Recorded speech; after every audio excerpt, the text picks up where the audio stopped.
La résilience. Avertissement.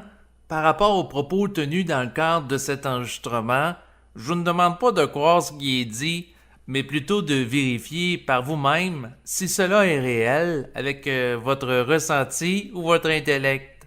Bonne écoute. La résilience, c'est la capacité, sur le plan psychologique, de l'individu à faire face à l'adversité. Donc, à faire face à des événements, à des pensées, à des émotions que son ego n'a pas choisies. Donc, être capable de rebondir dans l'adversité, et plus que l'individu a une capacité de résilience qui est grande à l'égard d'un événement ou d'un élément qu'il n'a pas choisi, et plus qu'il est capable de s'y adapter rapidement. Donc, la capacité de résilience, c'est la capacité de faire face au choc de la vie. En termes d'événements, ça peut être la perte d'un être cher, la perte d'un emploi, que la personne apprenne que son enfant est décédé.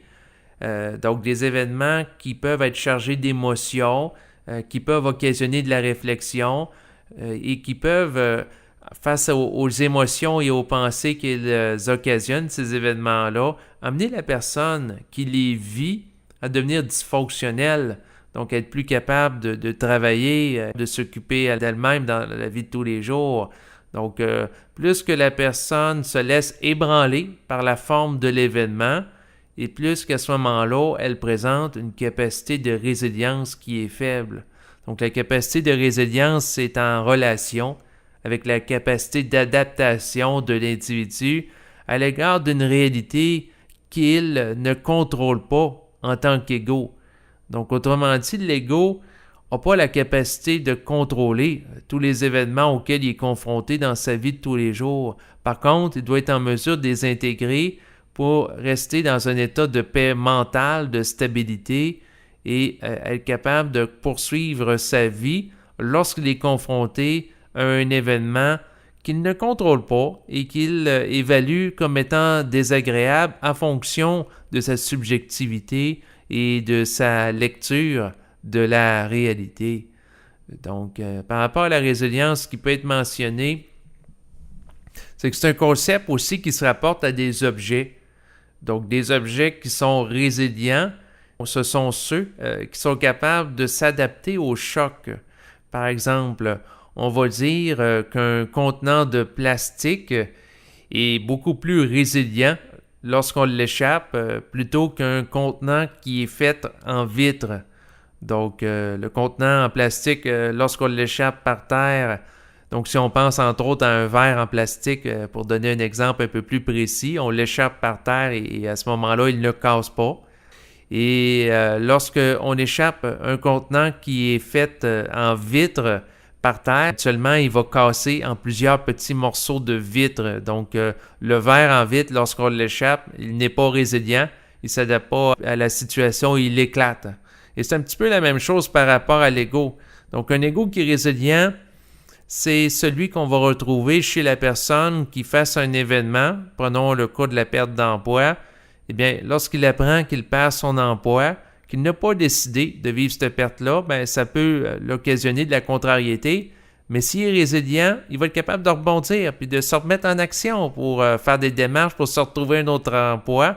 Alors que l'ego qui n'est pas résilient, on lui apprend qu'il perd son travail, il va crier à l'injustice, il va être agressif, il va vivre de la colère, de la dépression, il peut vivre une situation qui va l'amener dans une espèce d'état de contrariété qui va faire en sorte que ça va lui prendre peut-être 6 mois, 1 an, 10 ans, s'il est extrêmement attaché à un emploi, pour intégrer l'énergie qui se rapporte à l'événement non désiré par lui, de sorte que ça va lui prendre beaucoup plus de temps pour se remettre en action dans sa vie. Alors que l'individu qui aurait une grande capacité de résilience, donc si cette capacité est absolue, il s'adapte dans l'immédiateté au moment où il apprend qu'il y a une information qui le confronte, qui ne fait pas son affaire comme ego. Il est capable de s'y adapter dans le moment présent, en se mettant en action, puis en faisant autre chose, puis en étant capable de passer par-dessus des résistances qu'il peut avoir. C'est sûr qu'éventuellement, lorsqu'il sera totalement résilient, eh bien, il n'y aura plus de résistance chez lui parce qu'il n'aura plus d'orgueil. Donc, il n'y aura plus de désir subjectif à l'intérieur de lui qui va colorer son fonctionnement psychique. Donc, autrement dit, si la personne est libre de la forme, si la personne est libre de l'attachement à quelque chose, qu'il apprenne qu'il perde son emploi, qu'il perde une voiture, qu'il perde sa compagne, qu'il le quitte, peu importe l'événement auquel il est confronté, s'il est libre de la forme, il ne va pas nécessairement en souffrir émotivement. C'est lorsqu'il est attaché à l'élément et que cet élément-là ne fait pas l'affaire à l'ego de le perdre, que là, la souffrance va être grande. Plus qu'il est attaché à quelque chose et plus qu'il souffre, habituellement, c'est ce qu'on va observer, notamment par rapport au phénomène du deuil. Donc, quelqu'un perd un être cher, quelqu'un avec lequel il a noué un lien relationnel sur plusieurs années. C'est sûr que s'il lui donnait beaucoup d'importance, beaucoup de valeur à cette relation-là et qu'il nourrissait un ego, un orgueil à cet égard-là, eh bien, ça va faire en sorte que ça peut prendre 6 mois, 1 an, 2 ans, 3 ans avant que la personne se relève et se remette en action dans sa vie, suite au moment où il apprend qu'il a vécu la perte de cet être cher-là. Donc, tout est vécu en relation avec l'individu. Ce qui permet la résilience, la capacité de l'individu de laisser circuler librement les informations se rapportant à des événements, des pensées qui vont se présenter à lui dans sa vie de tous les jours sans les réfléchir, sans les émotiver et en ayant un ego qui est transparent, donc qui ne colore pas l'information, qui ne la bloque pas et qui ne la polarise pas. Donc, c'est la capacité de traiter avec la réalité telle qu'elle, à l'état brut, sans utiliser les mécanismes d'autoprotection de l'ego, que ce soit le déni, l'évitement, qui sont des mécanismes de défense. La résilience, c'est ce qui permet de composer directement avec l'esprit, avec le réel, avec la réalité de nature vibratoire, sans colorer l'information, sans l'astraliser, sans une capacité de résilience donnant accès à un mental qui est centrique, qui est stable. Il y a la perte de contact avec l'esprit. L'une des premières choses que l'esprit veut installer auprès de l'individu, c'est une communication continue avec lui, 24 heures sur 24, et pour y arriver, il faut qu'il soit stable dans le mental.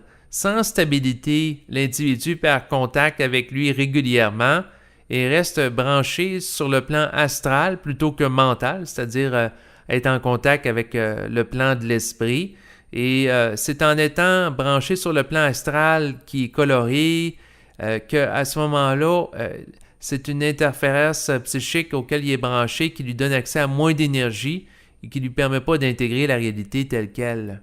Donc, l'esprit, lorsqu'il commence à communiquer avec l'individu, au moment où le processus de la fusion est enclenché, eh bien à ce moment-là, l'esprit, ce qu'il va faire, c'est qu'il va chercher à rendre plus efficace son lien avec l'individu sur le plan terrestre, parce que cet esprit cherche à avoir avec lui une connexion psychique stable avec lui. Donc, autrement dit, il cherche à le garder branché continuellement sur l'Internet psychique pour lui véhiculer de plus en plus rapidement une grande quantité de données, d'informations. Il est comme une personne qui veut passer de l'Internet basse vitesse à l'Internet haute vitesse.